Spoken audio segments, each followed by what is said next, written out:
তাকে ধর্ষণ করার বিনিময়ে আমাকে মুক্তি দেওয়া হয়। স্বামীকে আটকে রেখে স্ত্রীকে ধর্ষণ শুনে মনে হতে পারে একদল বিকৃত মস্তিষ্কধারী মানুষের ঘটানো কোনো ধর্ষণের ঘটনা। তবে বিষয়টি এমন না। এর থেকে অমানবিক ধর্ষণের অভিযোগ উঠেছে র‍্যাব 11 এর সাবেক কমান্ডারের বিরুদ্ধে।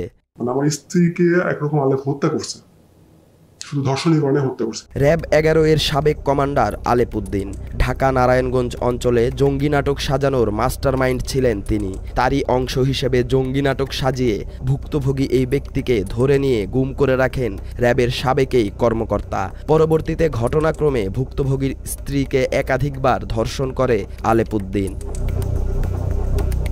নাম পরিচয় গোপন রাখার শর্তে এই ভুক্তভোগী কথা বলেছেন আমাদের সঙ্গে, জানিয়েছেন কিভাবে তাকে বাড়ি থেকে তুলে নিয়ে দেশবাসীর সামনে জঙ্গি হিসেবে উপস্থাপন করেছেন আলেপ উদ্দিন। লোহা কোথায়, কিতাব কোথায়, হ্যাঁ, তারপরে বিভিন্ন নাম বলতেছে যে তারা কোথায়, আমি তাদেরকে চিনি না, এইসব টার্মের সাথে আমি পরিচিত না। 2015 সালের 30 মে ঢাকার নিজ বাসা থেকে আটক করা হয় তাকে।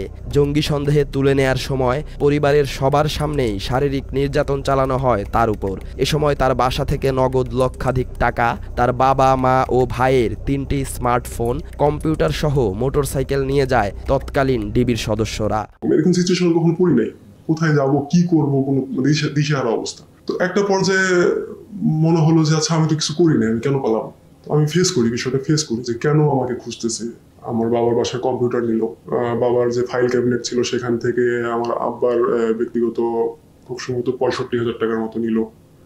আমার ছোট ভাই তখন বাসায় ছিল না, ছোট ভাইয়ের যে পড়ার টেবিলের ড্রয়ার সেখান থেকেও প্রায় 25,000 টাকার মতো নিল। আমার স্ত্রীর ব্যাগে, ভ্যানিটি ব্যাগে, যেহেতু আমরা বের হয়ে যাচ্ছিলাম, তো তার ব্যাগে এরকম প্রায় 25-30,000 টাকার মতো ছিল, সেটা নিল। আমার কাছে 2টা স্মার্টফোন, আমার আব্বার একটা স্মার্টফোন, আমার ওয়াইফের একটা স্মার্টফোন, এগুলো নিল, যেগুলোর কোনোটাই তারা পরবর্তীতে রিকভারিতে দেখায় নাই।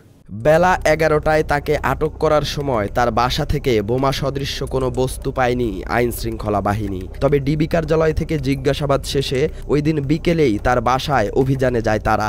অভিযানের নামে শুরু হয় জঙ্গি সাজানোর নাটক। সকালবেলা তছনছ করে খুঁজেও ভুক্তভোগীর বাড়ি থেকে কিছুই পাওয়া যায়নি। তবে অবিশ্বাস্যভাবে বিকেলবেলা তার বাসার নিচ থেকে বোমা সদৃশ্য বস্তু উদ্ধার করে ডিবি কর্মকর্তারা। আমাকে ধরছিল 11টা থেকে 12টার মধ্যে, আর আমাকে নিয়ে আবার গেল বিকাল 4টার দিকে, 3:30-4টার দিকে। দিয়ে ওই বাসার গ্যারেজের এক কোণা থেকে তারা একটা কার্টুন বের করলো। ওই কার্টুনের মধ্যে নাকি কি আছে, যে এক্সপ্লোসিভ বানানোর পাউডার টাউডার। ওর দারোয়ান ছিল না, ইনস্ট্যান্ট ওখানে দারোয়ান ছিল না, দারোয়ানকে খুঁজে নিয়ে আসলো, দেখালো যে সাক্ষী হিসেবে যে এটা পাওয়া গেছে। দারোয়ান বললো যে এটা তো আমাদের এখানে ছিল না, বা আমি দেখি নাই। আমি বলছি না, এই যে ইয়া রাখছে, আমি তো রাখতে দেখি নাই।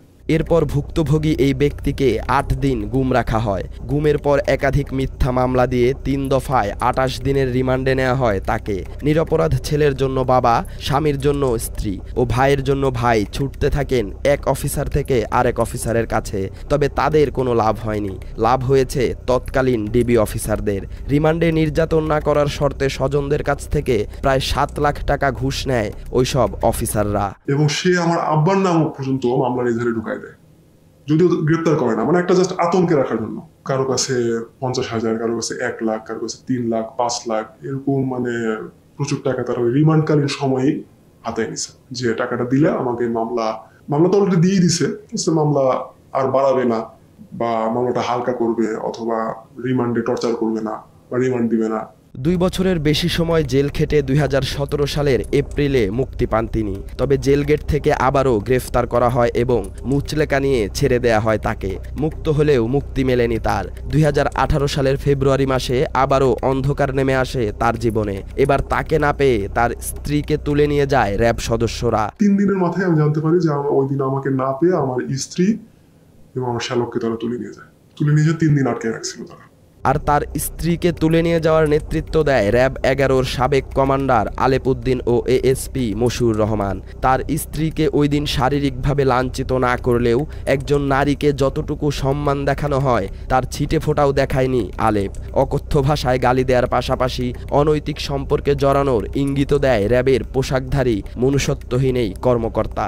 শেষ পর্যন্ত স্ত্রীর সম্ভ্রম রক্ষায় আলেপের কাছে স্বেচ্ছায় ধরা দেন ভুক্তভোগী এই ব্যক্তি।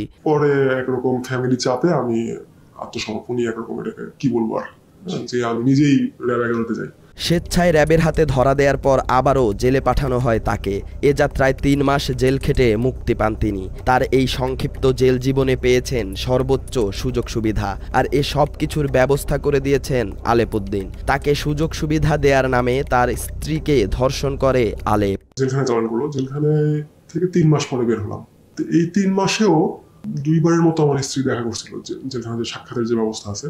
তো আগে যে আমি 23 মাস ছিলাম তখনকার আমার এক্সপিরিয়েন্স আর এখনকার এক্সপিরিয়েন্স ভিন্ন রকম পেলাম আমি, যে এখানে 3 মাস থাকলাম, সাক্ষাৎগুলো খুব মানে স্পেশাল সাক্ষাৎ, যে মানে খুব কাছ থেকে আমি কথা বলতে পারতেছি, মানে কোনো ভিড় নাই, আমাদের জন্য আলাদা ব্যবস্থা করা হচ্ছে, এবং এই ব্যবস্থাগুলো মানে আলেপ করে দিচ্ছিল। এটা তখনই আমার স্ত্রীর মুখে আমি শুনছি যে আলেপ এগুলো ব্যবস্থা করে। শেষবার কারামুক্তির দিন তার স্ত্রীকে ফোন দেন র্যাবের সাবেক কর্মকর্তা আলেপ উদ্দিন। স্বামীকে নিয়ে র্যাব 11-র হেডকোয়ার্টারে দেখা করতে বলেন আলেপ। দেখা করতে গেলে স্ত্রীর সঙ্গে কথা বলার নামে স্বামীকে গেস্ট রুমে বসতে বলেন আলেপ উদ্দিন। এ সময় স্বামীকে বাইরে বসিয়ে স্ত্রীকে ধর্ষণ করে র্যাবের সাবেকেই কমান্ডার। এটি তার স্ত্রীকে 3য়বার ধর্ষণের ঘটনা। এখন প্রশ্ন জাগতে পারে, প্রথম ও দ্বিতীয়বারের ঘটনা বাদ দিয়ে কেন 3য়বারের কথা বলছি? কারণ এর আগে ভুক্তভোগী জানতই না তার জেল জীবনে স্ত্রীর সঙ্গে কি কি ঘটেছে। এদিনের পর সব ঘটনা জানতে পারেন তিনি। তো ওই নীতিবাক্য শুনে আমাকে সে গেস্ট রুমে বসতে বললো। গেস্ট রুমে চলে গেলাম, আমার স্ত্রীকে সে রেখে দিল, মানে বলছে আপনার স্ত্রীর সাথে কিছু কথা আছে। তো আমি প্রায় 15-20 মিনিট পরে আমার ওয়াইফ আসলো, কান্না চোখ, কালো। তো তখন তো আমি কিছুই জানি না আসলে। স্বামীর জন্য স্ত্রী আর স্ত্রীর জন্য স্বামীর ত্যাগে গড়ে ওঠা তাদের সাজানো সংসার ধ্বংস করে দিয়েছে আলেপ। তার জেলে থাকা অবস্থায় বাবার বাড়িতে ছিলেন স্ত্রী। তদন্তের কথা বলে ভুক্তভোগীর স্ত্রীকে ঢাকায় আসতে বলেন আলেপ উদ্দিন। ঢাকায় নিজ বাড়িতে আসলে স্বামীকে ক্রসফায়ারের হুমকি দিয়ে প্রথমবার তাকে ধর্ষণ করে আলেপ। এরপর স্বামীর সঙ্গে দেখা করিয়ে দেওয়ার কথা বলে নারায়ণগঞ্জে র্যাবের অফিসার্স কোয়ার্টারে নিয়ে তার স্ত্রীকে ধর্ষণ করা হয় বলে জানান ভুক্তভোগী। ওই বাসায় ডাকছে, মানে আপনাদের বাসায় আসে, কারণ আমি ইনভেস্টিগেশনের জন্য, যে কোন বাসায় আসামি কোন বাসায় থাকতো সেটা আমাকে যেতে হবে, দেখতে হবে। আর অনেক কথা আছে, মানে যেহেতু ওটা আমার বর্তমান ঠিকানা, আমার মামলায় ওটা বর্তমান ঠিকানা। তো আমার স্ত্রী তো যথারীতি যায়। হ্যাঁ, তো গিয়ে তখন ওই প্রথমবার শ্লীলতাহানি করার চেষ্টা করে। শ্লীলতাহানি বলতে ধর্ষণেরই চেষ্টা করে সে। তো ওই অফিসার্স কোয়ার্টার 3তলা বিল্ডিং, সেই বিল্ডিং এর 3য় তলায় 7 আর 8 নম্বর রুম নিয়ে আলেপ থাকতো। শাখা রোডেই একটা চেকপোস্ট আছে। আমার স্ত্রীর কাছে শোনা যে চেকপোস্ট আছে, চেকপোস্টের গার্ডদের চোখ এড়ানোর জন্য আর সিসি ক্যামেরা এড়ানোর জন্য আমার স্ত্রীকে হেড ডাউন করানো হয়। হেড ডাউন করায় এই পুরোটা বিল্ডিং এর সামনে পর্যন্ত নিয়ে যাওয়া হয়, এবং আলেপ আগে গাড়ি থেকে বের হয়ে 3তলায় ওঠে এবং যাওয়ার সময় ইনস্ট্রাকশন দিয়ে যায় আমার স্ত্রীকে যে আমি বের হওয়ার 5 মিনিট পরে তুমি বের হওয়া, বের হয়ে 3তলায় 8 নম্বর রুমে আসবে। কথা মতো আমার স্ত্রী যায়। ওই বিল্ডিং এ প্রথমবারের মতো তাকে ধর্ষণ করা হয়। সর্বশেষ যেদিন তার স্ত্রীকে ধর্ষণ করা হয় সেই ঘটনা শুনে আপনি নিজেও প্রশ্ন করবেন আলেপ উদ্দিনের জন্ম ও ধর্ম নিয়ে। 2018 সালের রমজান মাসে পবিত্র শবে কদরের দিন ধর্ষণ করা হয় তার স্ত্রীকে।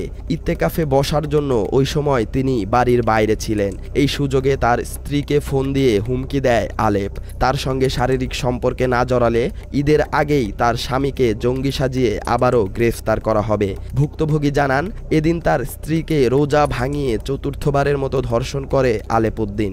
এ ঘটনার পর তার স্ত্রী মানসিক ভারসাম্য হারিয়ে ফেলেন এবং কিছুদিন পর মারা যান। সর্বশেষবার রমজান মাস, এমনকি কদরের দিন, সবে কদরের দিন ছিল ওই দিন। আমি ইতেকাফে ছিলাম, ওই বাড়ির প্রথম ইতেকাফে বসছিলাম মসজিদে। পরে বের হয়ে, মানে এগুলো তো পরে আমি জানছি আসলে, যে এর মাঝখানে অনেকবার আমার স্ত্রীকে প্রেশারাইজ করছে, সে ডাকছে, বের হওয়ার পর থেকেই ডাকছে, বহুবার ডাকছে। তা আমি যতদিন আমার স্ত্রীর সাথে ছিলাম ততদিন তো ভাই সুযোগ পাই নাই। আমি যখন ইতেকাফে গেলাম তখনও বারংবার ডাকছে, এখন তো নাই। তো আমার স্ত্রী অ্যাভয়েড করতে করতে করতে করতে একসময় যখন এরকম থ্রেট আসলো যে সামনে ঈদ, মানে ঈদ মানে তো খুশি, হ্যাঁ, খুশিটা আমাদের জন্য আর খুশি থাকবে না। ঈদের আগেই হয়তো আমাকে আবার গুম করা হবে বা কিছু একটা করে ফেলা হবে, হয়তো ইতেকাফের ওখান থেকেই তুলে নিয়ে চলে যাওয়া হবে। স্ত্রীর কাছ থেকে সবকিছু শোনার পর আলেপের সঙ্গে যোগাযোগ করেন তিনি।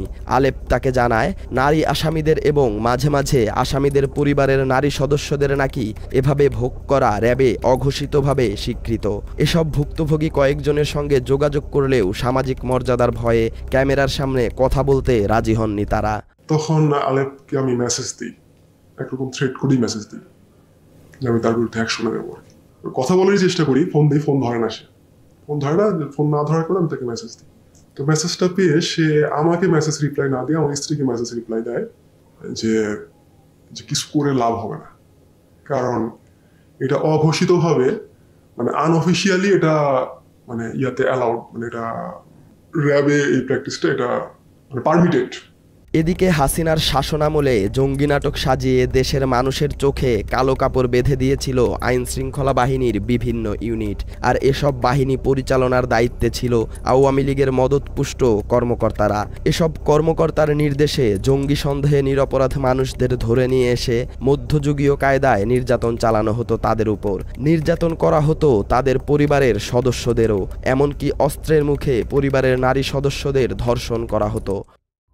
নিষিদ্ধ জঙ্গি সংগঠন আনসার আল ইসলামের উপমহাদেশীয় সমন্বয়কারী সহ 6 সদস্যকে গ্রেফতার করেছে র্যাব। রাজধানীর বসুন্ধরা আবাসিক এলাকা থেকে 5 জঙ্গিকে গ্রেফতার করেছে counter terrorism and transnational crime unit CTTC. রাজধানীর বসিলায় জঙ্গি আস্তানায় র্যাবের অভিযানে নিষিদ্ধ ঘোষিত সংগঠন জেএমবি শীর্ষ নেতা ইমদাদুল হক ওরফে উজ্জ্বল মাস্টারকে আটক করা হয়েছে। গেরুয়া অঞ্চল থেকে 7 জন সন্দেহভাজন গ্রেফতার করে।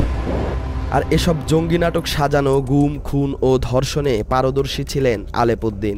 আলেপ একসময় দায়িত্ব পালন করেছেন রংপুর মেট্রোপলিটন পুলিশের অতিরিক্ত উপকমিশনার হিসেবে। সর্বশেষ ছিলেন বরিশাল রেঞ্জের অতিরিক্ত পুলিশ সুপারের দায়িত্বে। তবে জুলাই আন্দোলনের সময় ঢাকায় পুলিশের বিশেষ শাখায় নিয়ে আসা হয় আলেপ উদ্দিনকে।